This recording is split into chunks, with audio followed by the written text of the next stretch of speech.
वज़ीर आला रेवंत रेड्डी ने साबिक़ वज़ीर आला व BRS के सरबरा चंद्रशेखर राव को चैलेंज किया कि अगर उनमें हिम्मत है तो वो असम्बली में आकर इजहार ख्याल करें। उन्होंने कहा कि तेलंगाना की तरक्की में रुकावटें डालने की कोशिश की जा रही हैं। हनमकुंडे में अवामी हुक्मरानी जश्न से चीफ मिनिस्टर ने खिताब करते हुए कहा कि 4,601 करोड़ रुपए के तरक्याती कामों का आज संग बुनियाद रखा गया है।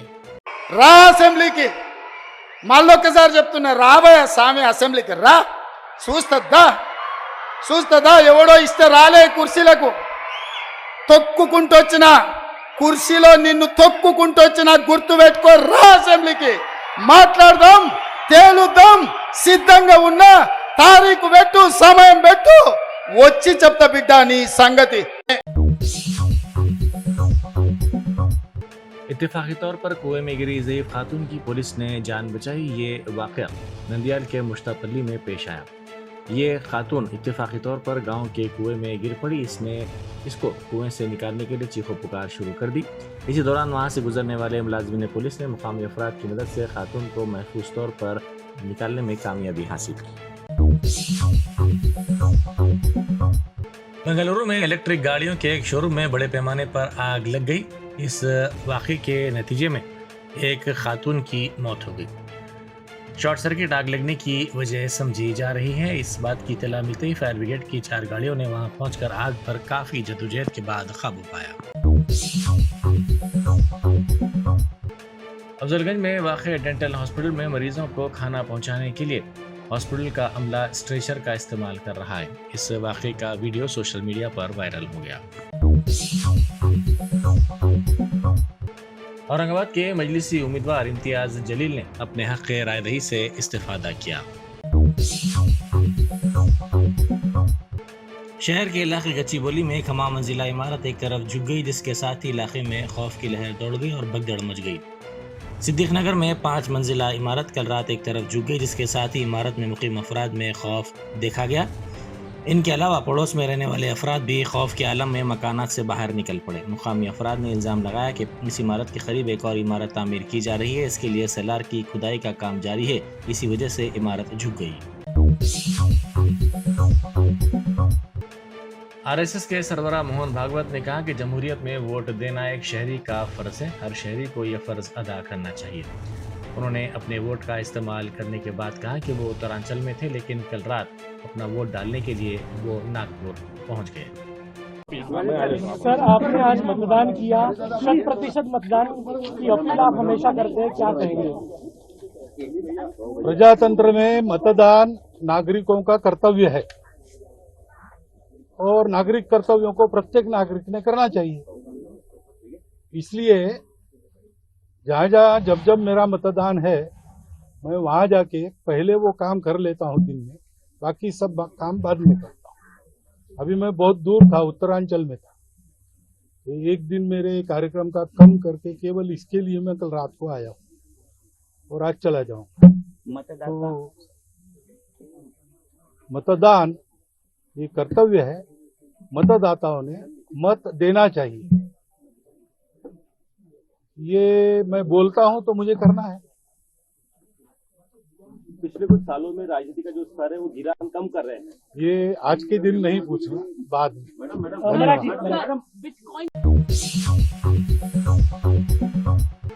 अमेरिका के centre for disease control and prevention ने तेलंगाना से वापस आने वाले अमेरिकी शहरियों में चिकनगुनिया के केसेस में इजाफे के बाद एक सफरी एडवाइजरी जारी की है। चिकनगुनिया वायरस की वजह से मच्छरों से फैलने वाली ये बीमारी बढ़ती हुई तशवीश बन गई है, जिससे मुसाफिरों को एहतियात का मशवरा दिया गया है। मरहूम बाबा सिद्दीकी के फर्जंद ज़ीशान सिद्दीकी ने अपने हक़ रायदही से इस्तिफादा किया। उन्होंने बादशाह मीडिया से बात करते हुए कहा कि वो पहली मर्तबा वोट डालने के लिए अकेले आए हैं। उनके वालिद अगरचे के इस दुनिया में नहीं रहे, लेकिन वो हमेशा उनके साथ हैं। सर, जिस भाई आप आए हैं वोट करने, पहली बार ऐसा है कि बाबा जी के बगैर आप वोट कर रहे हैं? जी, आज पहली बार अकेले वोट करने आया हूँ। पापा नहीं है, अलग है, बट करना पड़ेगा जो भी है। मुझे पता है कि पप्पा साथ में हैं। आज सुबह मैं कब्रिस्तान गया और उसके बाद मैंने दिन की शुरुआत की और आज मैंने वोट किया और मुझे लगता है सब युवाओं को, सब लोगों को वोट करना चाहिए। कल जिस तरह से विनोद तावड़े का मामला आया सामने, बाकी कहा जा रहा है कि नो जिहाद हो रहा है, आप क्या कहेंगे? उस पर मुझे कुछ कमेंट्स नहीं है, इलेक्शंस है, उस पर फोकस कर रहा हूँ। ज़्यादा समय नहीं है बाकी चीज़ों पे फोकस करने के लिए। आज वोट करने आया हूँ, सबको यही बोलूँगा कि आप सब वोट कीजिए।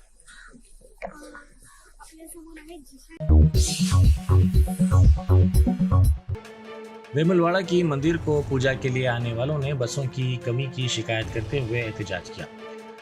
वेमुलवाड़ा बस स्टैंड पर यह एहतजाज किया गया, जिसके नतीजे में कुछ देर के लिए कशीदगी फैल गई। इत्तला मिलते ही पुलिस वहां पहुंची, जिसने इनके जज्बात को सर्द करते हुए उन्हें मुंतशिर कर दिया। बीआरएस कायदीन की गिरफ्तारियों को गैर कानूनी करार देते हुए सिलसिला में बीआरएस के कारकुनों ने शदीद एहतजाज किया। उन्होंने कहा कि वज़ीर आला रेवंत रेड्डी सिलसिला के दौरे से क्यों खौफजदा हैं। ये एहतजाज जिले के तमाम मंडलों में किया गया, जिसके नतीजे में कुछ देर के लिए कशीदगी फैल गई। मुरादाबाद की कंडर की सीट पर पुलिस की जानिब से राय दहिंदों के वोटर स्लिप चेक करने की इत्तला मिली है। एसपी उम्मीदवार हाजी रिजवान ने इस पर एतराज़ करते हुए कहा कि पुलिस को वोटर स्लिप चेक करने का कोई हक नहीं है। इसी दौरान कानपुर की सीसा माविस्ट निशिस्त पर आज डाले जाने वाले वोटों के सिलसिले में राय दहिंदों ने शिकायत की कि पुलिस उनका शनाख्ती सबूत मांग रही है। ये काम पुलिस का नहीं है बल्कि इंतखाबी अमले का है। काटधन में ओमानी फूड्स इंटरनेशनल की जानिब से बगैर किसी पते की तफसीलात के बिस्किट्स फरोख्त करने का पता चला। फूड सेफ्टी के अहदेदारों की टीम ने ओमानी फूड्स पर धावा किया, जहां मुख्तलिफ बेकायदगियों का पता चलाया गया। नलगोंडा जिले के केतेपल्ली मंडल में बीसी गुरुकुल स्कूल के हॉस्टल में एक तालिब इल्म को सांप ने डस लिया। इस तालिब इल्म की शिनाख्त गणेश के तौर पर की गई है। स्कूल के प्रिंसिपल को इस मामले का इल्म हुआ, जिसके बाद फौरी तौर पर इस तालिब इल्म को इलाज के लिए दवाखाना मुंतकिल किया गया। प्रजावानी प्रोग्राम के दौरान मौसूल अवामी शिकायत और नुमाइंदगियों का जायजा लेने और इसके मौक़िफ़ की तफसीलात से वाकिफियत के लिए मेयर हैदराबाद गदवाल विजय लक्ष्मी ने जोनल कमिश्नर्स और बल्दिया के दीगर अहदेदारों के साथ जायजा इजलास मुनक़िद किया। इस इजलास में उन्होंने फौरी तौर पर अवामी मसाइल के हल को यकीनी बनाने की अहदेदारों को हिदायत दी।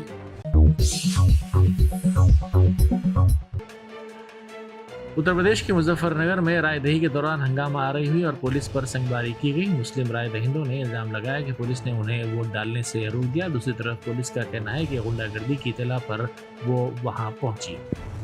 ఈరోజు రాజన్న సిరిసిల్ల జిల్లా పర్యటనకు వస్తున్నటువంటి సీఎం రేవంత్ రెడ్డి ఈరోజు ఎక్కడికక్కడ కూడా బీఆర్ఎస్ నాయకత్వాన్ని నిర్బంధంగా ఈ చలికాలంలో అర్ధరాత్రి 12 గంటల నుంచే ఎక్కడికక్కడ అరెస్టులు చేసి పోలీస్ స్టేషన్లకు తీసుకుపోయి టానాలో పెట్టే పరిస్థితి కనబడతా ఉంది.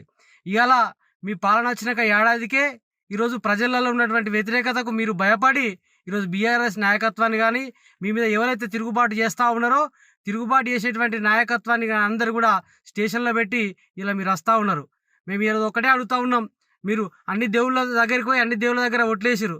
అదేవిధంగా ఇలా మీరు సిరిసిల్ల జిల్లాకు వస్తున్నారు, రాజన్న వెమ్లాడ దగ్గరికి వస్తున్నారు కాబట్టి వెమ్లాడ గుండెలో తాళం చేసి ఆ రాజన్నకు మొక్కి ఇప్పటిదాకా నేను అన్ని దేవుళ్ళ దగ్గర మొక్కిన మొక్కులన్నీ కూడా నేను మాట తప్పినా రాజన్న చెంపలు వేసుకుంటున్నా, ఇక ముందన్నా నేను ఇక మీ గుండెలో తాళం చేసి మీకు దండం పెడుతున్నా, 420 హామీలు ఖచ్చితంగా అమలు చేస్తా అని చెప్పి రాజన్నకు మొక్కు. ఇవరిదాకా వేసిన ఓట్లన్నీ కూడా పొరపాటు అయిందని చెప్పి మొక్కు.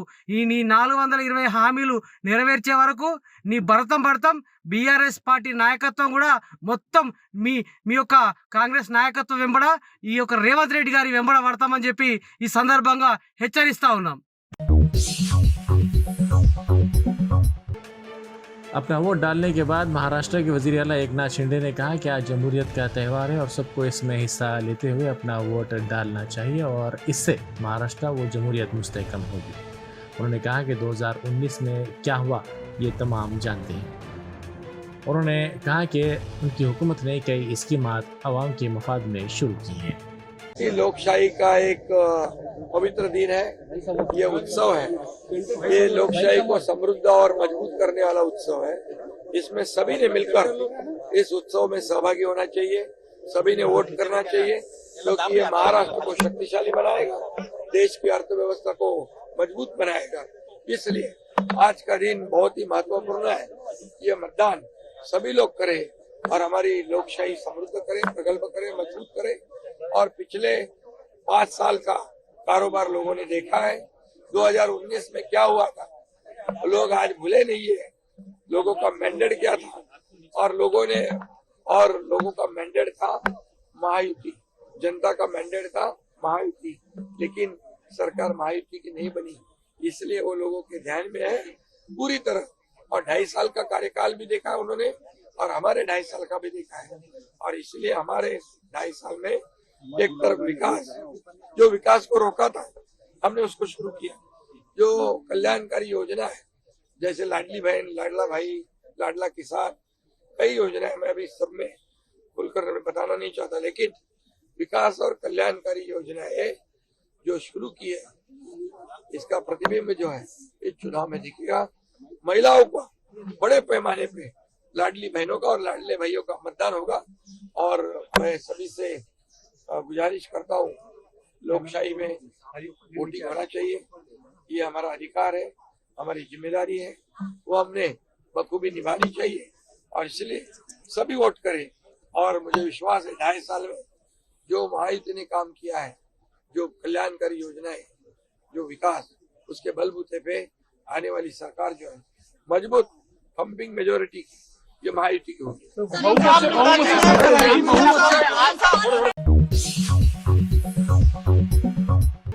कुंदरगी ज़िमनी इंतखाब के सिलसिले में मजलिसी उम्मीदवार हाफिज़ मोहम्मद वारिस ने इल्ज़ाम लगाया कि इस हल्के के ज़िमनी इंतखाब के सिलसिले में जमहूरियत का मजाक उड़ाया जा रहा है और जमहूरियत पर डाका डालकर कत्ल किया जा रहा है। हाफिज़ मोहम्मद वारिस जो MIM पार्टी का कैंडिडेट हूँ विधानसभा 29 कुंदरगी का, मैं इलेक्शन कमीशन से ये गुजारिश करूँगा कि यहाँ लोकतंत्र की हत्या की जा रही है और गांव में 50-50 पुलिसकर्मी यहाँ तैनात कर दिए हैं। यहाँ जो कैंडिडेट बीजेपी के हैं उन्होंने एक पर्ची जारी की है जिसका बॉर्डर जो है वो लाल कलर का है। उस पर्ची के अलावा किसी का वोट पड़ने नहीं दे रहा प्रशासन। मैं इलेक्शन कमीशन से ये गुजारिश करूंगा कि इसी तरह से अगर लोकतंत्र का अगर ये हत्या करानी थी तो फिर इलेक्शन ही क्यों कराया गया, लिहाजा वैसे ही प्रमाण पत्र दे दिया जाता। मेरी गुजारिश है कि इस इलेक्शन कमीशन से क्या इस पर तुरंत संज्ञान ले में और इस इलेक्शन को यानी दोबारा रद्द कर दोबारा इलेक्शन कराएं। Germanten super speciality hospital national award winner doctor Mir Jawad Zar Khan, German trained senior orthopaedic surgeon and director, माहिर डॉक्टर्स डॉक्टर वासिफ आजम और doctor Bharavi Chanduri, senior cardiologist और दीगर डॉक्टर्स नुमाया खिदमत अंजाम दे रहे हैं। Robotic surgery, advance cath lab, MRI, operation theatre, ICU, 2D ultrasound जैसी सहूलियात से आरास्ता कॉर्पोरेट लेवल हॉस्पिटल। वाजबी फीस में हर मर्ज से शिफायाबी के लिए Germanton super speciality hospital, Attapur.